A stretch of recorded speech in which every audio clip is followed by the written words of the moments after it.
Welcome to the latest installment of the Sharp Best Ball Show. I'm your host, Tod Burros, and I'm returned to give you more information on the best ball world. And my guest today is none other than Dwain McFarland of Fantasy Life. Dwain is absolutely one of the sharpest guys on the planet when it comes to fantasy football. The detail that he puts into his opinions, right? There are a lot of people who have opinions. Dwain will always be able to explain to exactly why he holds an opinion. And he also is himself a big high stakes player. So I've interviewed Dwain a couple times, and I'm really always look forward to having him on and to pick his brain a little bit. This show is sponsored by Underdog Fantasy and the biggest fantasy football tournament of all time, Best Ball Mania 4.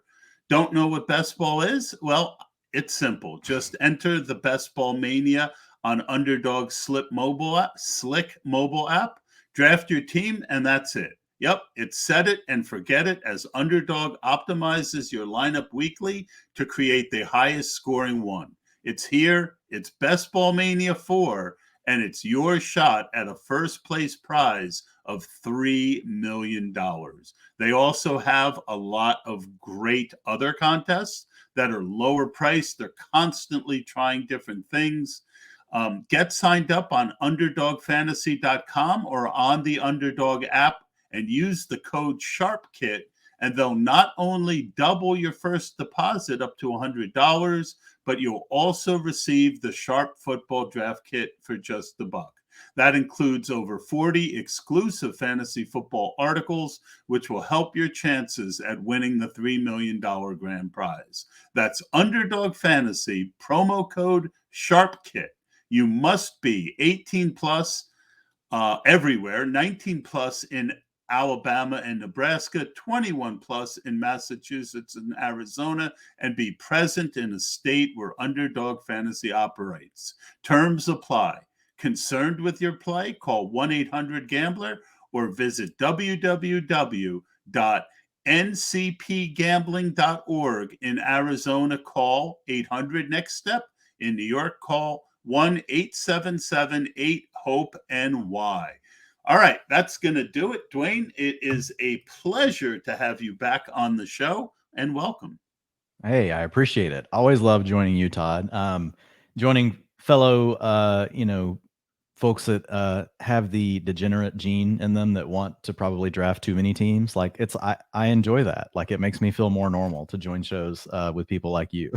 If you had told me 5 years ago, I think 5 years ago, I invested about 2 or 3 grand in fantasy, and I thought I had spent just, you know, I was just so nervous. But the great thing about best ball is you're going to get some of it back, right? Just even if you have a bad year, you're going to get 15-17% back if you're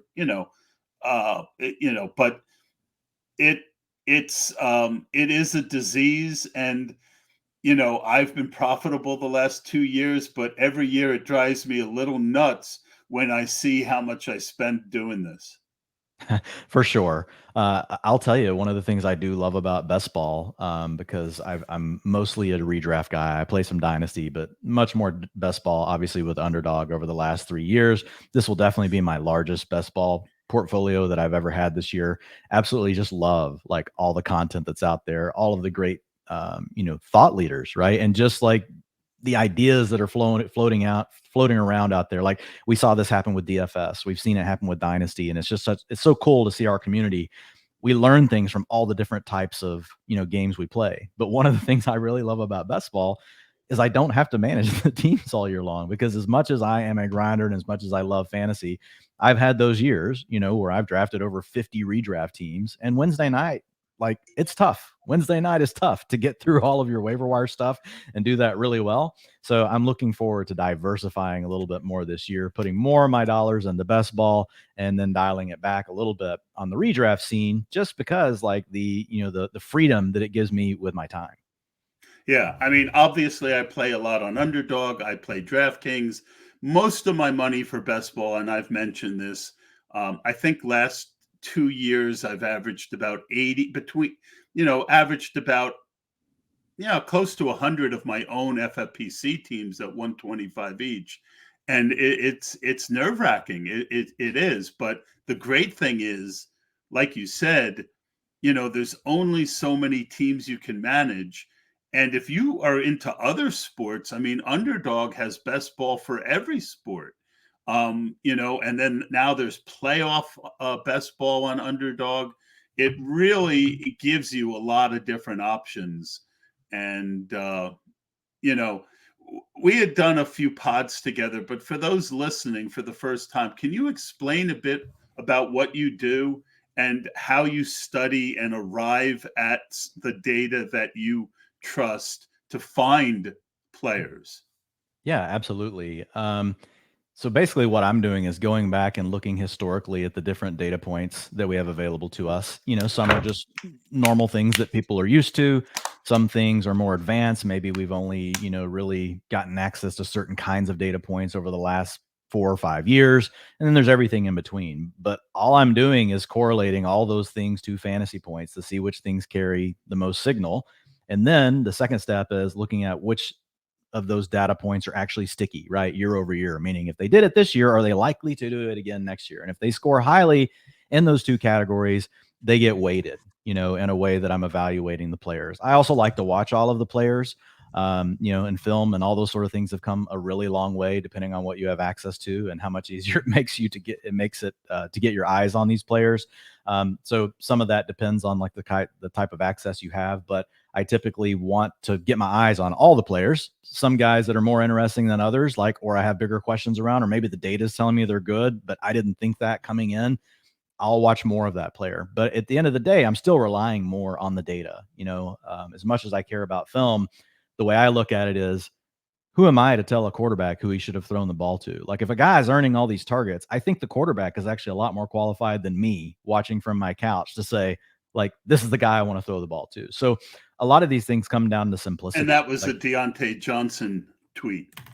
Yeah. Deontay Johnson, there's a reason he continues to earn all of these targets, because guess what? His quarterbacks trust him and they know that they will be rewarded when they throw him the ball. And I know the first thing people think, wow, yeah, really rewarded, didn't score any touchdowns. Well, weird things happen in certain years, but that's essentially how I work the process. And I just try to tweak it and work on it every year. I always try to back test it and look at how good it has done, in previous seasons, all those sort of things. Like I will tell you, I'm always investigating new things.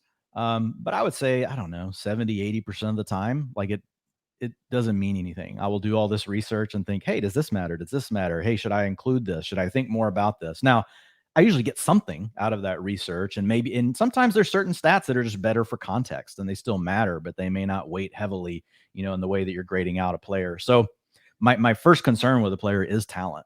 Like, to truly be an elite fantasy player, like at whatever position you are, you have to be mega talented. Like, it's just proven over and over and over again. Every once in a while, you will get a player that's not a truly elite player that has a really huge season. But for the most part, across all the positions, talent is the number one driver. But Todd, it's a puzzle. Then once you tier all those guys kind of into talent levels, like my next step is, okay, great. Now who's in the best situation? Who has the least competition for touches? Who has the most competition for touches? Who has a good quarterback? Who has a bad quarterback? Which teams are projected to win more? Which teams are projected, to lose more? What kind of game scripts are they likely to be in? And so putting all those things together, ultimately, I still go through a projection process to get to my mean, or to get to my median, projections. But I do that after I do my first set of ranks, because I don't want to just be tied to my projections. That's kind of a two-step process. The projections really do help me balance, or they will make me go back and look at players and say, okay, should I really feel this high about Christian Watson, right? Based on all this other work that I've done. But I like doing that first pass, just thinking more openly, like, okay, do they have the talent? What does the situation look like? But I'm not going to project their targets and all those things yet, because really what I'm thinking about mostly is a range of outcomes, right? Does a player have the ceiling? Do they not have the ceiling? Those sort of things. But I will say talent by far is the number one driver. And then situationally, all those other dominoes really, come into play to determine who's going to be the best. And the thing that's so funny to me is, like, when people, you'll tweet something like earlier, I had a thing about Kyle Pitts. Like, look, Kyle Pitts is an elite target earner. He's a really good player. People may think that he's not because he hasn't produced yet. He's been kind of unlucky, but all you got Yeah, to do is go look the at rookie tight end who put up 1,000 yards hasn't produced yet. yeah, for sure. And so, In other words, I mean, even you're giving the benefit of the doubt that he hasn't produced, but he did produce as a rookie more than people thought he would. yeah, and the interesting part, right, is when you put something like that out there, the first thing you'll hear is, well, who's going to throw him the ball? And my thought, like, okay, well, I could get Kyle Pitts in round 6, but everybody's fine taking Terry McLaurin in round 4. Who's throwing Terry McLaurin the ball? Who's throwing Drake London the ball? Who's throwing, like, so everything is about tiering their talent and then looking at their situation. So there's a lot of things, right, where people won't take one player because of a certain issue, but they're willing to take another player who has the same exact issue, like multiple rounds early. So breaking it down without doing projections first is my goal, is to try to see those things, because I have those tendencies too. There's certain guys that you just get biased around, whether that's positive or that's negative. And so I try to work my way towards that, and then I balance it all out with projections. Yeah, I am a big believer in talent, because talent is another way of saying upside, right? Obviously, the most talented guys that we know, there's three things that really go into it. There's talent, there's opportunity, and then there's what you do with the opportunity that you get, right? Your stats, whatever. And early in the draft, you want guys who have all three, right? As the draft goes on, guys are down there because they lack one of those three different things. They either haven't produced like they should, they don't have the talent, or they don't have the opportunity. But to me, I'm always looking at the talent, and I'm trying to establish a floor in my mind of what I think that player's opportunity is with his talent. And then I think to myself, okay, what are the thing that I've gotten better at, and nothing teaches you like failure, is I realized that I needed to be better at predicting what might happen, right? Rather than what I think is going to happen. And I'm pretty good at what I think is going to happen being what happens. But guys, general managers and coaches get fired all the time because they thought something that turned out not to be. How much more us fantasy players? Understand, thinking of, well, my perfect example was a couple years ago. I didn't draft Kamara or Michael Thomas in the first round because I didn't think that they could, with each one of them being there, that they could pay off that first round ticket.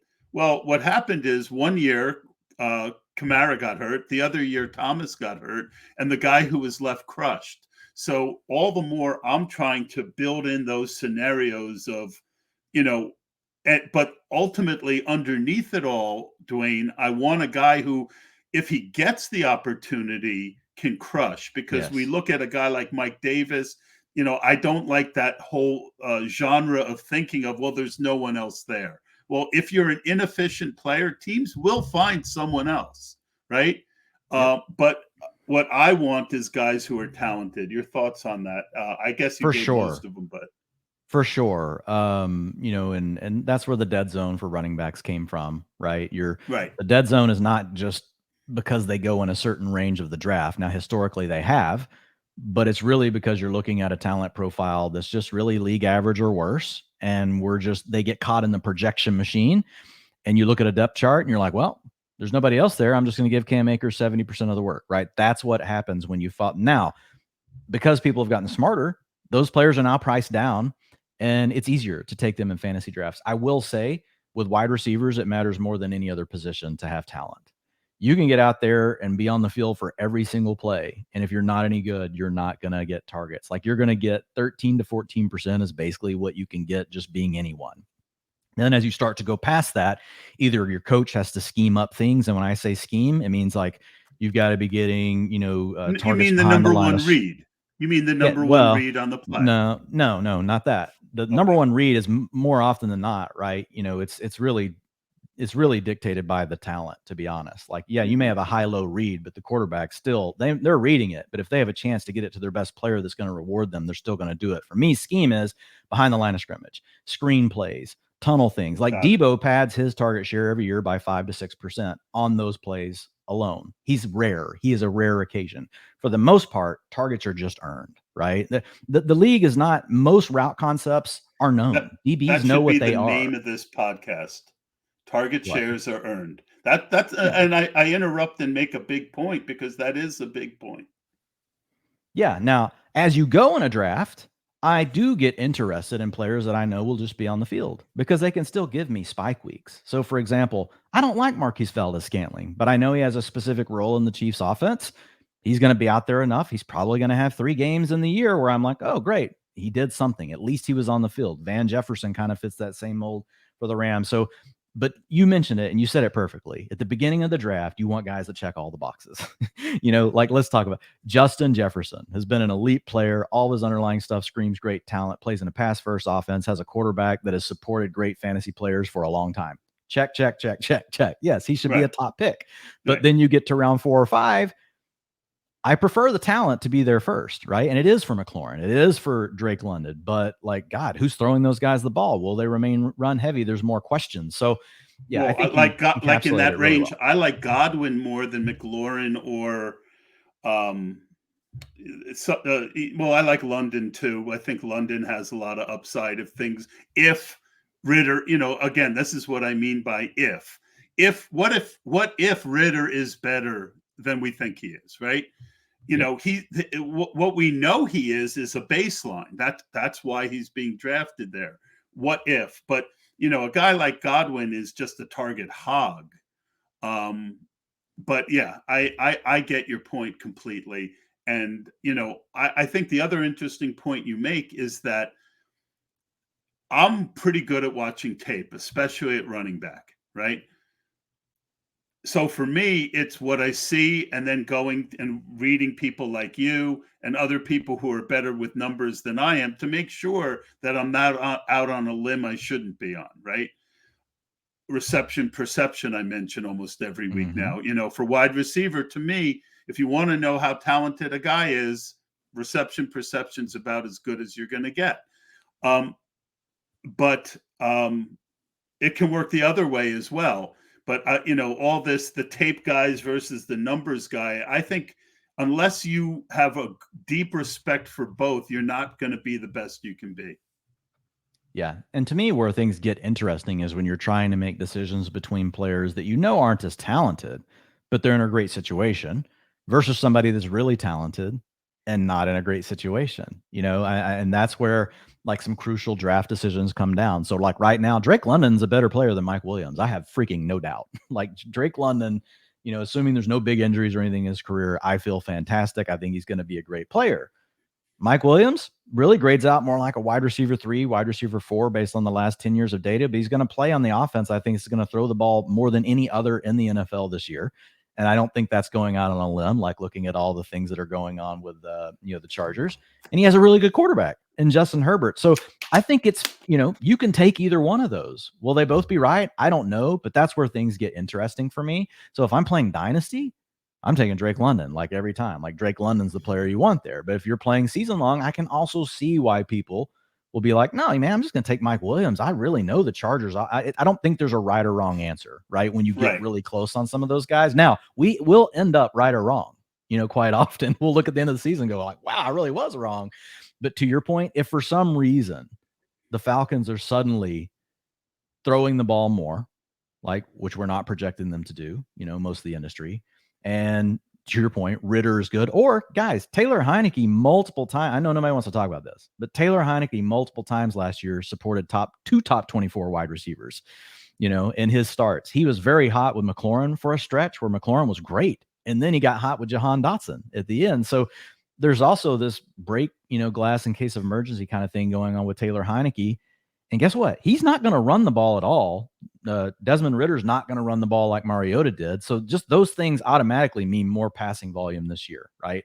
And the Falcons were an outlier last year as far as they ran the ball more than any team in the last 10 years last year. Their run versus pass ratio. Which leaves room for go ahead. No, yeah. It leaves, look, it's hard to have as many things go bad for a player like, Pitts or even London to some extent is what we saw last year with how bad the quarterback was, how often they ran the ball. Like, so there's a lot of outs there. But if for some reason we're wrong and the quarterback play is good and even game scripts force a certain thing, right? And they throw the ball more because of that too. And like, there's so many factors. Well, isn't the Like backup Heineke too? Drake London's going to be amazing. Like if for some reason those things break in his favor. What'd you say? And the backup is Heineke. Yeah, no, that's what I'm saying. Heineke is the break. Heineke, the thing people don't want to admit, like they don't want to talk about, is that he actually did support, multiple wide receivers last year. And if Desmond Ritter's terrible, there's a chance you just see Heineke. Yeah, and the beautiful thing about best ball is I can have 15% of one guy, 15% of another, and blend them in lineups. Like right now, week 17, Justin Fields, who you don't have to stack with DJ Moore, is going, in a place where you can get one of Pitts or Drake London fairly often to bring back. And if you miss Tyler Algier, who I'm high on as a, 15th round pick in a what if Bijan gets hurt, or what if they decide to mix it up more as a rookie. So I think you can build really good teams while getting ownership on all these questions and smartly hedge your bets, Dwain. Yep, for sure. The portfolio thing is real, and it allows you to take some of these scenarios where we just know we can't predict for sure, but we know there's a range of outcomes and we can mix it up. Awesome. All right. So, let's talk best ball and underdog. Do you have a preferred strategy for the majority of your contest? Does it change year to year and even draft to draft? What are your favorite roster constructions, and what are kind of the points where you look to differentiate and deviate? Yeah, so I mean, every year is different. So I kind of think about three main things when I'm thinking, and this is really not just for underdog. It's really, you need to apply this to wherever you're drafting and what the ADP is. And ADP often, is going to tell you about the structure, right? So when we play on FFPC, we're in tight end premium. So tight ends go sooner. Supply and demand changes for tight end when we're playing on, a best ball tournament in FFPC versus when we're on underdog. We know that wide receivers are going early. So there's really three things that I think about. One, what's the positional supply and demand? Okay. I'm looking at how many do I need? And then how quickly are they going off the board? And I start to identify some guidelines of, okay, by this round, and they're guidelines, they're not hard and fast rules, because you mentioned something that's really important. Every draft can be a little different. And we want to leave ourselves the flexibility to get unique when we can with some different kind of builds. But overall, I'm just thinking about that. All right, how many do I need? When do I need them by? Okay, great. The next thing I look at is value. Do I think there is any value later at the position where I think, based on a player take, based on this data, based on things that, that I'm excited about with maybe a group of players, I can actually get, a wide receiver 5 rounds later that I think profiles the same, or maybe I've got 2 to 3 targets. It's tough when you only have one, because that'll cause you to start reaching for a player, but you're looking for sweet spots in the draft where you think that you can offset guys that are going earlier. A great example this year is, I don't take a lot of David Njoku. I don't take a lot of Evan Ingram. I think they're fine players, and I'm willing to stack them with the quarterbacks. But in that range, I love the running backs that are the upside running backs that are going. I'm often trying to get my QB1 in that range on underdog, but I absolutely love some of the tight ends that go from round 12 on that I think are actually going to be just the same as having Evan Ingram or David Njoku. So I identify that as a spot where, you know what, this is a Greg Dulcich tweet.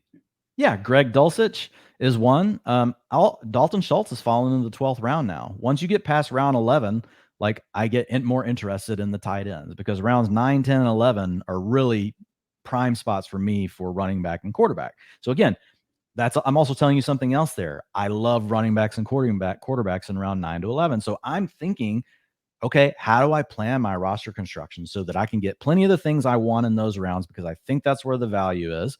And then how do I make up for that later? So you're looking supply and demand, you're looking at value. And then the last thing is really just your draft capital allocation. Mike Leone did a fabulous article about this over on Establish the Run for, his best ball manifesto, where he took this thing and said, hey, let's not just think about the rounds that you're taking, a player in, because really pick 1 versus pick 12 is not the same as pick 160 versus 172, right? It's not a linear kind of thing. Like the earlier you are in a draft, the more that you're giving, the bigger difference, right, that there is between pick to pick. The later you get in the draft, the less that matters. So you're much more free to build your stacks, to build your correlations. Early in a draft, I don't want to be deviating a bunch. If I can do it and it makes sense, I will. But really, I'm more worried about ADP. But when you think about draft allocation, the main thing is this. It's a very simple rule of thumb. The more you spend early, the less you spend late. So if I see people do this all the time, and they just kind of submarine their whole team. They take Jalen Hurts because he falls to them in round 3, and then they're sitting there and they take Trevor Lawrence in round 6. Like, you can't, not saying it can't work, because anything can work. But really, when you think about the ramifications of that for the rest of your draft, because when you took Jalen Hurts in round 3 on its face, that's fine. But guess what you gave up? You gave up Ramondre Stevenson. You gave up maybe a Tony Pollard. You gave up a Josh Jacobs. You gave up a very, very high opportunity cost. So you've got to focus on making that up later. So again, basic rule of thumb, if you spend more early in your draft, you're going to spend less later, and vice versa. If you don't get your first tight end until around 12 or 13, you should probably draft 3. It doesn't mean you draft them all 3 back to back, but by the end of the draft, you probably want 3 on your roster. Yeah. So I think the biggest takeaway there is something that I talk about a lot, which is at the end of the day, we're trying to put the most value on our teams as we can. Knowing where the dips in value are positionally help us to achieve that goal. Because, if I take David Njoku, and I'm like you, I will take him, right? I'm going to be a guy that's kind of even weight on him. I will be under on Evan Ingram. But the point is that Hey, opportunity. I think we both take Njoku for the same reason. I'm pretty sure you're with me. I love Deshaun Watson. I forget if, well, it changes, but Watson and Dak Prescott are my 2 highest owned quarterbacks. Yeah, And Watson's my number 1. Yeah. Watson's your number 1? Yeah, he still 20%. might be. It depends on the site. For sure. Yes, that's a huge driver. Yes. Yeah, but I mean, if Watson had come back and not look like crap, he'd be going 2 to 3 rounds earlier. Yes. And it's very easy for smart people to say, well, the guy didn't play for 2 years, he didn't practice for 2 years, and then he couldn't practice until he was off suspension, and within 2 weeks he was starting. I can understand why he looked like crap last year. So me too. We agree on that. And the next question is on quarterback. You wrote an article on drafting quarterbacks in fantasy football.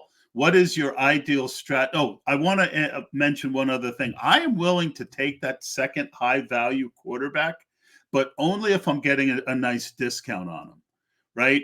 And I've got a stack. So yeah, you always want to be willing to make an exception when you get the ADP slide. And correct. And ADP slides later in your draft matter less, because again, we're back to the value of picks early versus value of picks later. So I will see some people will text me and they'll be like, hey man, look at this team I got this guy in like round 15, like 7 spots past ADP. I got this guy in round 16, 10 spots. I'm like, you need to focus more on your construction at that point. Correct. Less Absolutely. on 8, because that's not worth a lot. Now, if you're in round 7 and Trevor Lawrence, who normally goes at the beginning or middle of round 6, and he slides 12 picks past, then it's worth a consideration. But you do need to understand how it's going to make your draft different. You need to already now be plotting out, what does this mean for your next rounds?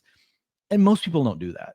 Most people are not thinking about that, because what happens is it does start to box you into certain other decisions, right? And that you're going to need to really think about based on the sweet spots in the draft. But yeah, you asked about the quarterback thing. And so actually my wide receiver article posted today. Let me just jump in a sec before you hit that. A perfect example for me is I've got a couple Jalen Hurts Burrow teams, right? I drafted Chase first. I drafted Devonta Smith in the second, Hurts in the third, or vice versa. And then staring me in the face in two different drafts was Burrow in the 5th round, right? 6 to 8 picks beyond where he normally goes. I made sure there was no one else that I was passing on that I would regret, and I took him. But I had another draft where I took Kelsey in the first. I'm sorry. I took Chase in the first, Mahomes in the second, because of that week 17 correlation. 3rd round, I took Higgins because he was the best guy there. And then Burrow was there in the 5th. I took Hawkinson in the 4th. And I was staring at Burrow or Aaron Jones, and I took Aaron Jones because, that team to me was built with the thought that it would be both Higgins and Chase going off with Mahomes and later people. I felt like that was duplication on my week 17 stack. Does that make sense to you? Yeah. No, I've and occasionally I will take the duplicate on the week 17 stack just because of the way a draft goes. But for the most part, I don't very want the rarely, double but yep. quarterback. Yeah. So the full and those are the exceptions you're talking about. Like, yeah. Yeah. And the full question on the quarterbacks is, what is your ideal strategy right now with quarterbacks having gotten more and more expensive? Go ahead. Yeah, for sure. I'm not investing in round 2 quarterbacks. I'm not saying it's wrong. I'm not saying it won't work, but opportunity costs are really high. And I know the easy thing to do is to point at how well these quarterbacks played and that there truly is a separation now with the way we should think about the quarterbacks that have the dual threat ability and the ones that don't. And then obviously Patrick Mahomes and his elite upside as a passer. But the equation's changed a lot. Last year, Mahomes was falling down draft boards and you got a discount on him. Last year, you were getting Jalen Hurts in round 6. You were not forced with the decision of passing on a Jonathan Taylor who will slide to you. You weren't forced with the decision of passing on Saquon Barkley, right, to take, the quarterback. And it just so happens this year, I feel really good about Justin Herbert in round 5, Joe Burrow in round 5, Deshaun Watson in round 7. And then you got a whole slew of quarterbacks from round 9 to 11 that I feel good about. Whether you want to talk about, Aaron Rodgers, Geno Smith, there's a lot of different things you can do. And I feel very Dak. Tua's in that range. Dak's in that range. Kirk Cousins is in that range. And there's all sorts of stacks you can set up. The other nice thing with waiting on your quarterbacks is you can set your stacks up ahead of time and see how it all shakes out. Whereas if you're trying to do it with the early guys, like besides Mahomes and Josh Allen, who they do have some targets that go later, but if you're doing Burrow, if you're doing Hurts, you kind of got to get your guys early, right? And if you miss them, there's not a lot you can do late. Yeah, maybe you throw a round 18 dart on, Quez Watkins or something like that, but it's not going to be super exciting. It also kind of boxes you into Dallas Goedert at a spot in the draft where I think he's going too high. So overall, with opportunity costs, with where I think the sweet spot is on quarterbacks this year, how you can still overcome that one elite player with multiple players at the position, I just feel like there's a lot of paths to not do it. Now, having said that, I let the draft tell me. So if I take Kelsey in round 1, I don't take Mahomes in round 2 ever. I take the stud running back or a really good receiver. And if the draft decides it's going to allow Patrick Mahomes to come back to me, I take him. And guess what?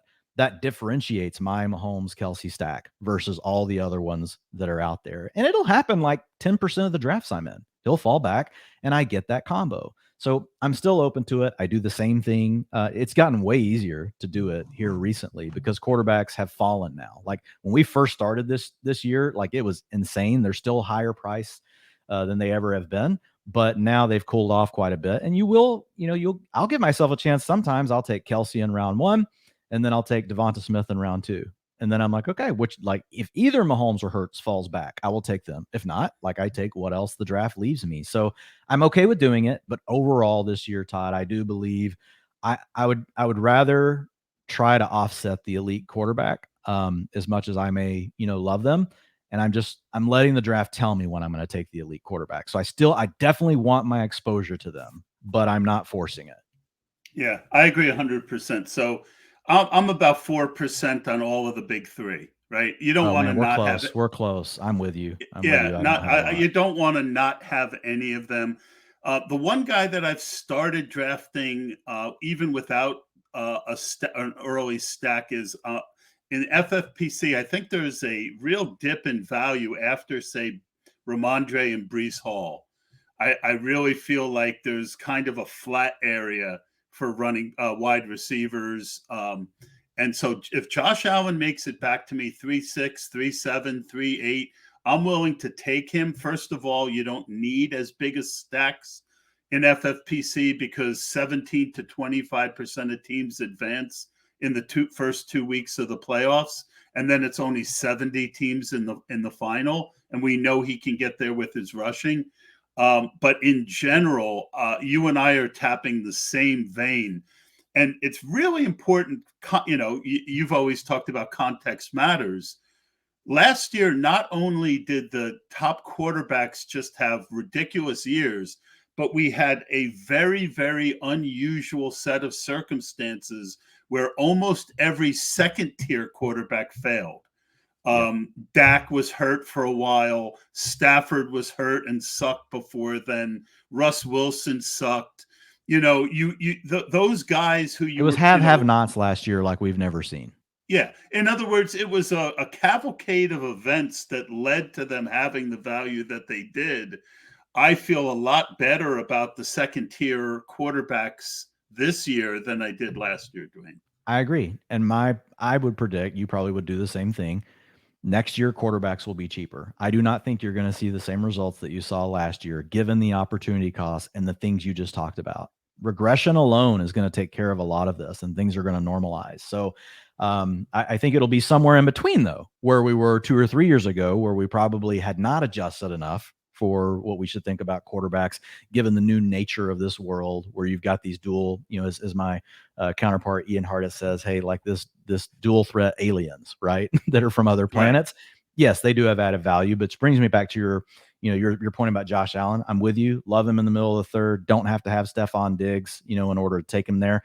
The other one I'm willing to do because of the other reason you talked about, it does get very flat. You do have a big drop off at running back once Brees Hall's gone.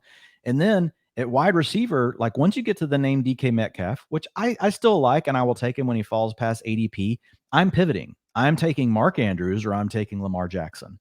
That is exactly what I'm doing. 100% exact, especially on DraftKings where you can get the 100-yard bonus from Andrews or you can get 2 bonuses from Lamar. 100%. Yeah, I think that's a real easy spot to just pivot over to an elite player at one of these other 2 positions and go ahead and knock it out. I've had a lot of luck actually when I'm picking down on underdog, when I'm picking which seems like every draft, like pick 8 to 10, 11 in that range. Mark Andrews falls to you and Jackson's there. I almost always take Andrews first because what I found is a lot of times the players behind you, they don't feel as good about the Ravens wide receivers later. So they'll try to set up their other stacks, right? Or they'll already have certain. You at least get a chance of getting Lamar coming back. It gives you that.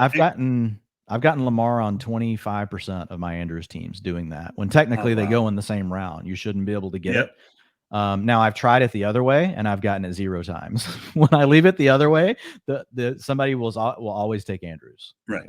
Well, I mean, again, context matters. Before he was hurt last year, Andrews averaged 1 point less a game than Kelsey. Yep. Right. Then he got hurt. People forget the knee injury. People account for injuries, but not for players playing hurt. Yep.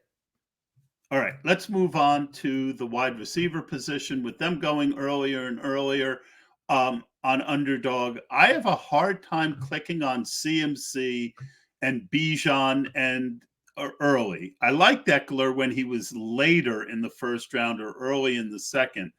I tend to get those guys more on FFPC where wide receivers don't go as early. Your thoughts on taking the early running back, especially knowing how much you like the second round running backs? That's the challenge. Again, we're talking about opportunity costs in round 1, back to supply and demand, what we talked about earlier. On underdog, the wide receivers are going to fly off the board. So if there's any chance that you're looking at a decision between a wide receiver and a running back and you think they're close in what they're going to do this year, you should go ahead and take the wide receiver. Now, I'm still taking Eckler towards the end of the round.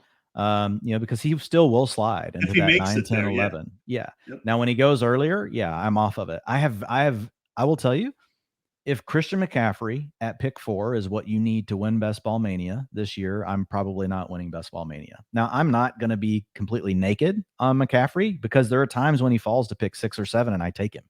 But other than that, I'm with you. I'm taking Cooper Kupp. Now I get it with the new thing with Tyreek Hill. Is the league potentially going to jump in and do something? Fine. You want to move CMC above Hill until you figure that out, and then you can readjust later. I get it. Like, that's fine. I think there's different reasons you could do it. But yeah, I'm typically taking the receiver in round 1. And the big part is because in round 2, you have a name like Tony Pollard falling to you, which just, it shouldn't, Tony Pollard should not be going at the end of round 2. Jonathan Taylor, I get it. He's going to play with a quarterback that wants to run the ball, blah, blah, blah, blah, blah. I totally get all that. But now, like, he's just falling too far in the second round. I think there was an argument against Jonathan Taylor in round 1. But if you're thinking that you should let him fall to middle of round 2 or to the end of round 2, I'm going to take him every time that you allow me to, because again, he has the talent. And guess what? The Colts are going to do. They're going to run the ball all the time. Like, that's going to be their identity. They're going to be one of these teams. They're not even going to care if they're losing. They're still just going to keep running. It will be like Arthur Smith. It's going to be like what we saw with the Bears. So I really like Jonathan Taylor, with where you're getting him now. And we have Saquon Barkley, all these guys that fall down there, and it doesn't just end there. In round 3, it continues. You can get Josh Jacobs, you can get Derrick Henry, you can get Ramondre Stevenson. I get it. There's questions with all those guys, but they're going in the 3rd round, and they're profiles that I feel really good about. So I like taking the receiver, to your point, up there, and then coming back and grabbing a running back in the next 2 rounds. Sometimes I will take 2 running backs in those next 2 rounds. Just depends. Yeah, I find it almost impossible to pass on Ramondre, and the hardest decision of my life was back in early best ball when you had to choose between Pollard or Ramondre in the 3rd round, because I loved both of them. And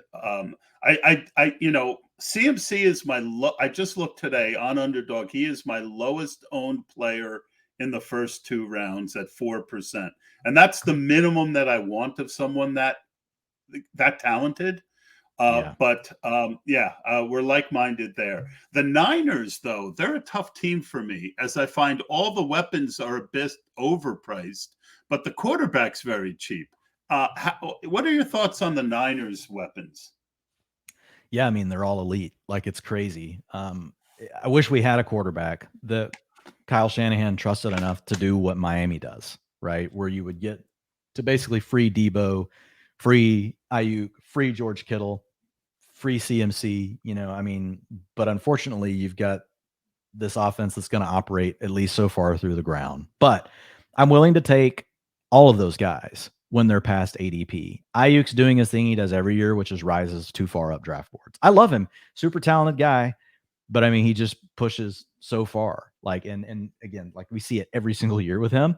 So I just take them whenever they fall past ADP. I am willing to take Brock Purdy later in drafts, especially if I've set something up like, an Ayuk and come back around, or maybe you took, used to, like, it was easier to stack, but you might have something like a Jahan Dotson with Kittle, right? And then you might take a Purdy in round 17 or 18. Now all those guys besides Kittle, right, they've gone up in price. Jahan Dotson goes earlier in the 7th round. Brock Purdy has moved up 2 or 3 rounds since we started drafting. So I will still do it, though. So I want access to that sort of talent, but I don't force any of them at ADP. Yep, I agree 100%. So you've got a new best ball hub over at Fantasy Life. Do you want to tell us a little bit about it? Yeah, absolutely. So really kind of all the things that we've been talking about, where people hear us talking about, hey, exposures and all these different kind of things. We've built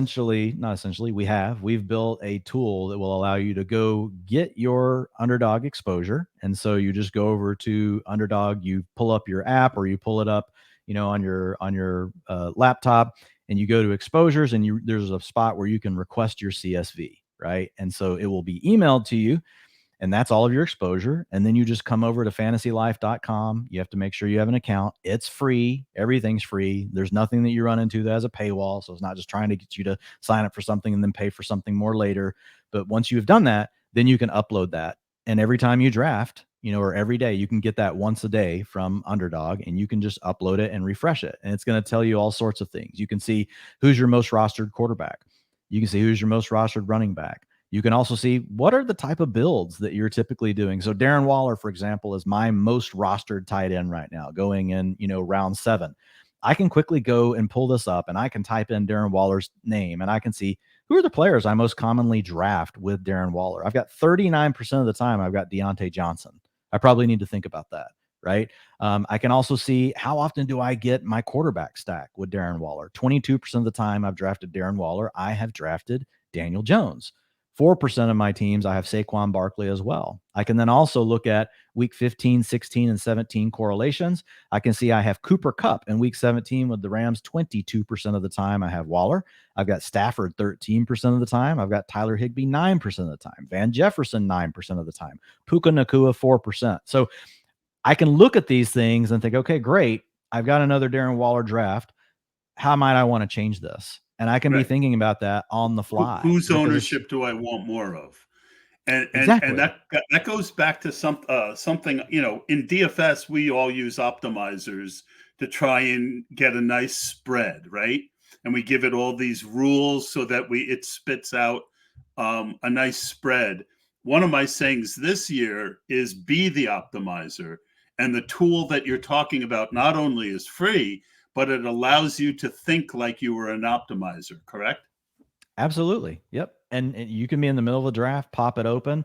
Now, obviously, it's not going to update as you're drafting. You've got to upload a CSV after your draft's done. But the decisions you're making in a draft. Maybe you're drafting from the 10, the 10 spot. You take CeeDee Lamb in round 1. Coming back around, you take Amon-Ra St. Brown. I can also come into the tool and I can quickly type in CeeDee Lamb, then type in Amon-Ra St. Brown, and I can see what do all my teams that I've drafted those two on look like. Well, one of the things I immediately found out is I had Jahmyr Gibbs on 60% of those. So the last few drafts I've done, I've let Jahmyr Gibbs go, and I focus on taking a guy like David Montgomery, right, in round 8 instead of taking Jahmyr Gibbs in round 4. So it just gives you those quick things to show you tendencies that you may not even realize that you have, or you can't you can't tease those things out just by looking at your rostership over on Underdog. You need a tool like this to tell you what your combos look like. Yeah, I like it. I like it a lot. I use something similar, but I got to check out yours. It is free. So that is really good. And thank you for explaining exactly how to use it. Guys, head over to Fantasy Life and check it out. It's free to get an account. And, you really start to, if you're trying to get to the next level, and I don't want to say Dwain and I are at some level, but we are, right? Like we've worked to try and get our game to the point where we're critically thinking as much as we can.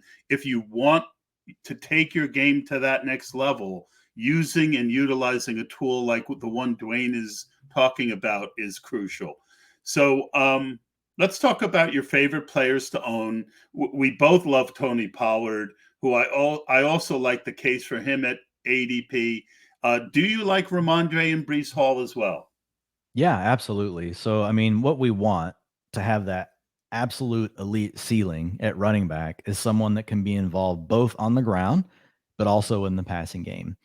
The sprinkle on top is if they're an explosive playmaker. So when you look at a guy like Tony Pollard, right, he checks all 3 of those boxes.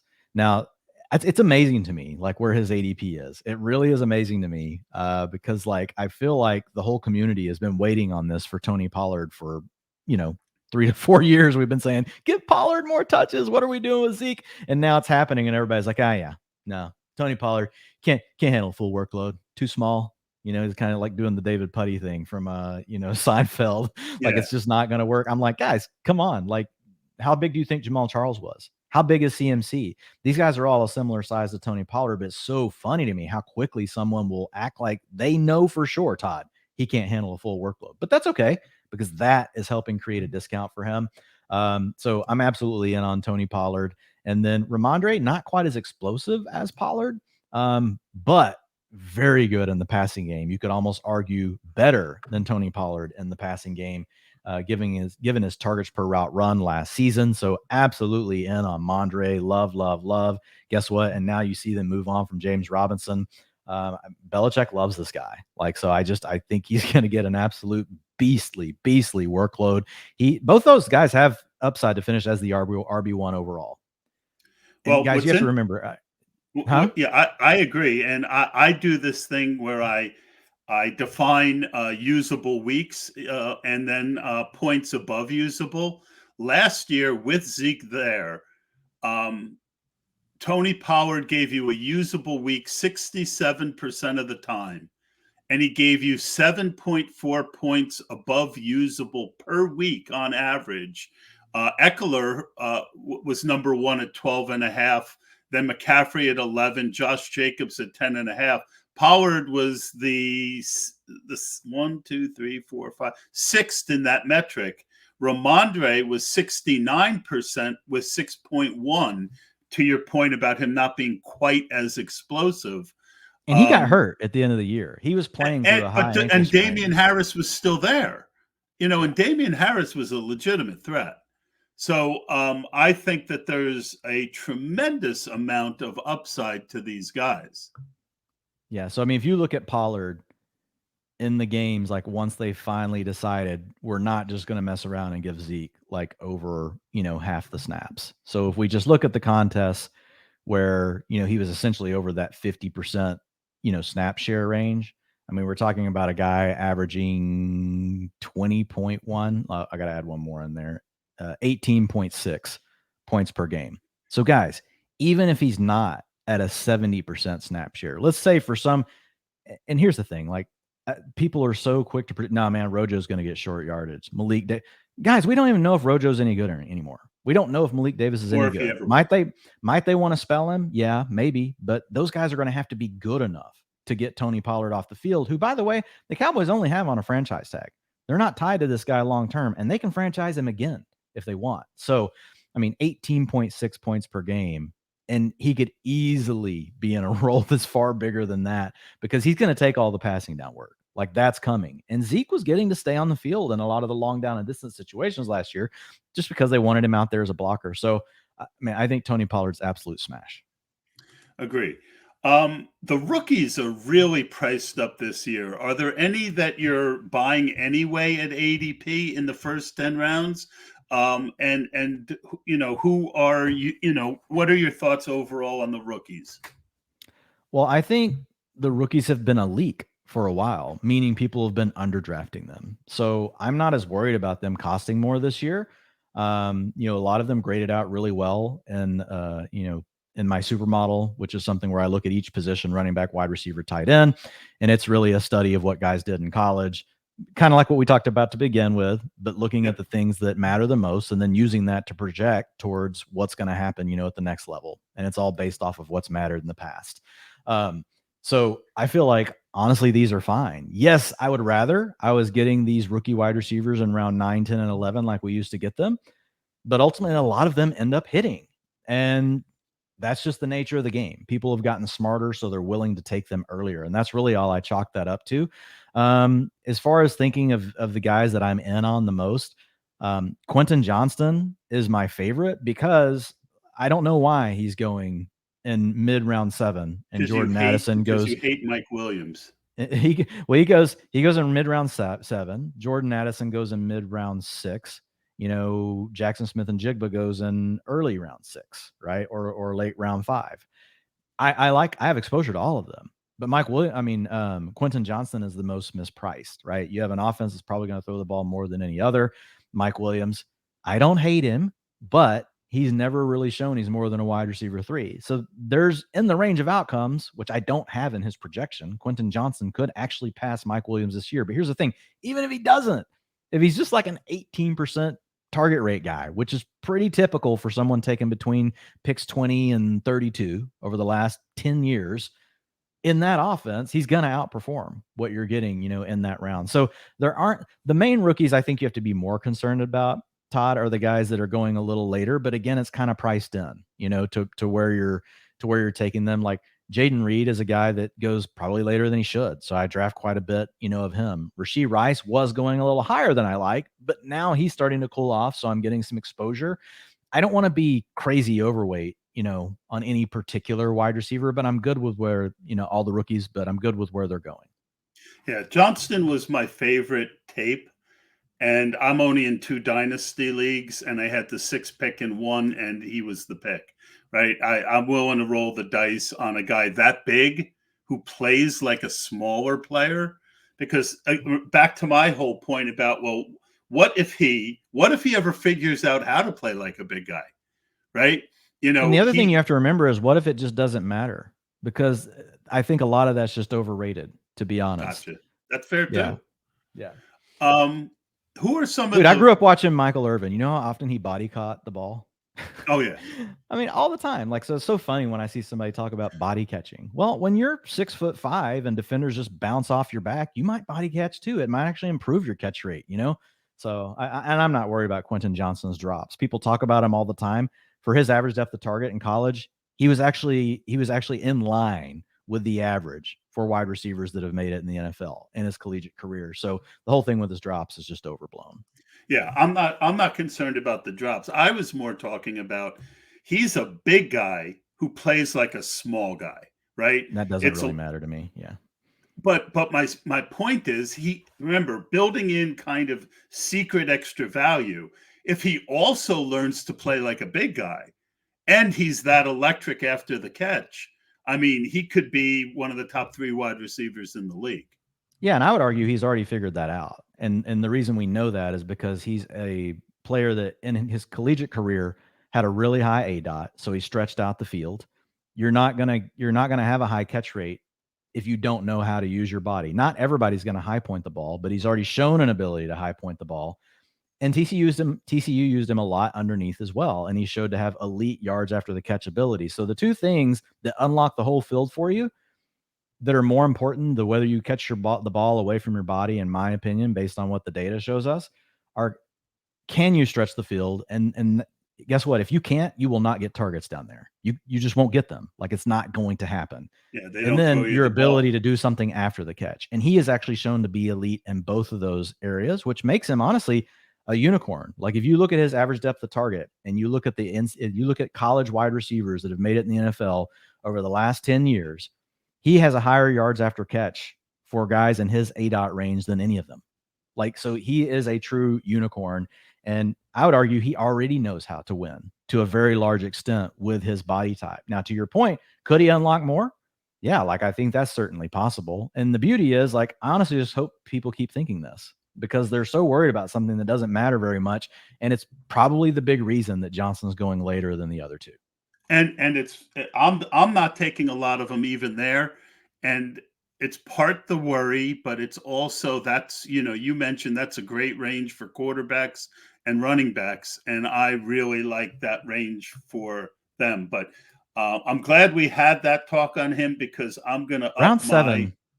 Todd, like, just get your thoughts. Like, round 7 on Underdog is a very, very interesting round, because the tight end I like the most. I thought he was going later there. Let me get over there real quick. No, he's going mid round 7. Quentin Johnston is. Like, he was going late round 7, but his ADP has moved up. But round 7 is really interesting because you have the young wide receivers, and we know wide receivers go fast. You got Jahan Dotson flying off the board. You got Quentin Johnston coming off the board. You got George Pickens coming off the board. Kadarius Toney, who has a very wide range of outcomes. But then you've got the last guy, as far as my concern, before a big tier break at tight end, and that's Darren Waller. And you also have the guy that we talked about early on in the show, and the guy that I think has the biggest chance to offset the early elite quarterback and give you the play you need so that you actually have a better draft strategy than the person taking the quarterback in round 2. And that's Deshaun Watson. It's a round with crucial decision-making time. Like, you've got the tight end at a tier break, I like QB at a tier break. I like David Montgomery there. I think the difference between Gibbs and Montgomery is, especially on Underdog, when you consider how many touchdowns that Jamal Williams got short last year, and Montgomery's in that role. Yeah, I don't touch Monty there, but I take Monty when he falls back around, which is often. Like, I get Monty I like a lot him there. I like Cook. I like Cooks there. I think you have to mix in some Pacheco. Waller is a favorite of mine. I mean, he is the best receiver on a team that should throw more, and has a head coach who's smart enough to put him in the positions where he's going to catch it. I'm pretty high on Darren Waller this year. I'm If out he on hadn't, those running backs in that range, but I think the critical spots are Waller and Watson, and the receivers that go so early on underdog. The only reason I say that is I I feel had like so there much are running Watson backs later. the running backs are easier to replace in round 8 than the tight end and the quarterback in round 7. I think that's very fair. I want to look up my exposure on Watson. Give me a second.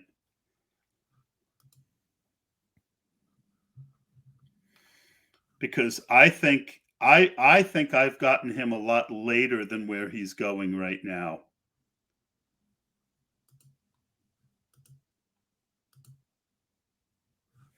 I'll also let you think about the next question. It's on overpriced players. So if you have any thoughts on that, Yeah, just and give me with for sure. one second. Watson hasn't moved much. He's only down 2 picks since May 11th. And that's through yesterday's data on Underdog. He's down 1.7 picks. I'm not pulling it up quick anyway. But there are drafts, to your point, like Watson. We'll get into drafts where just, he's one of the guys you will see fall. You will see occasionally, you're just like, oh, I got him in the middle of round 8. Normally goes in the middle, or late round 7. So it does happen. Yeah, I think I got him like 7 out of my first 10 DraftKings draft. He was just going so late.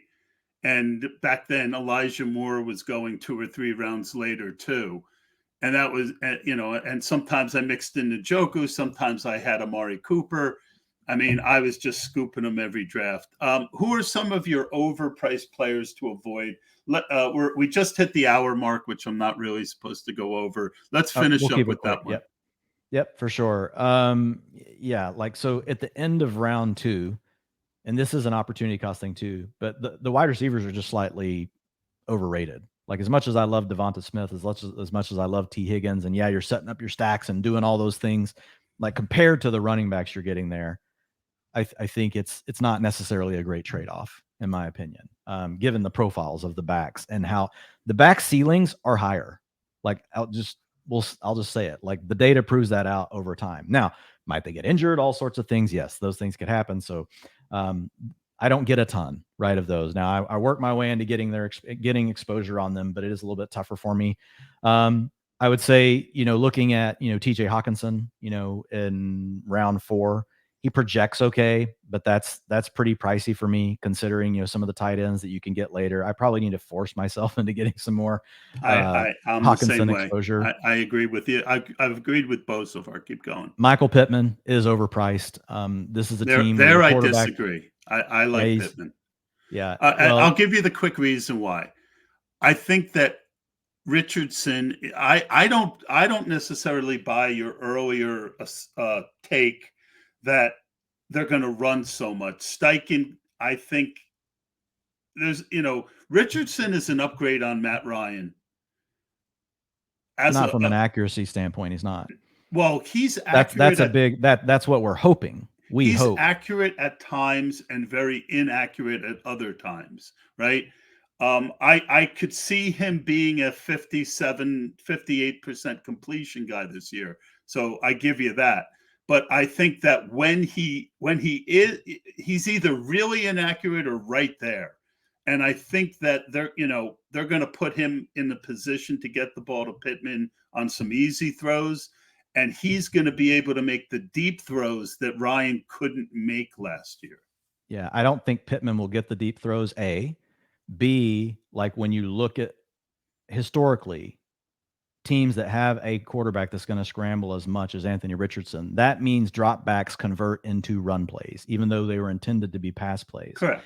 And so those are the teams that will be the run heaviest in the league. It just pretty much is kind of a thing, right? Like, so 55% pass rate would actually be good for the Colts, but it could be 50. And then if you factor in a 58 to 57% completion rate, I think it's going to be tough for Michael Pittman to get over 110 targets. And I think it's just going to be a situation where his catch rate is also going to go down due to the inaccuracy. So now you have a situation where he had over a 70% catch rate the last 2 years.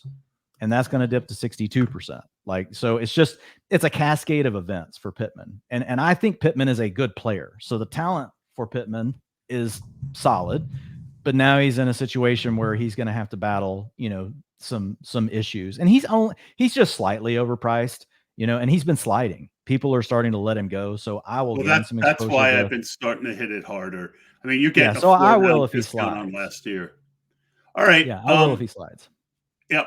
Dwain McFarland on Twitter. What is your Twitter handle?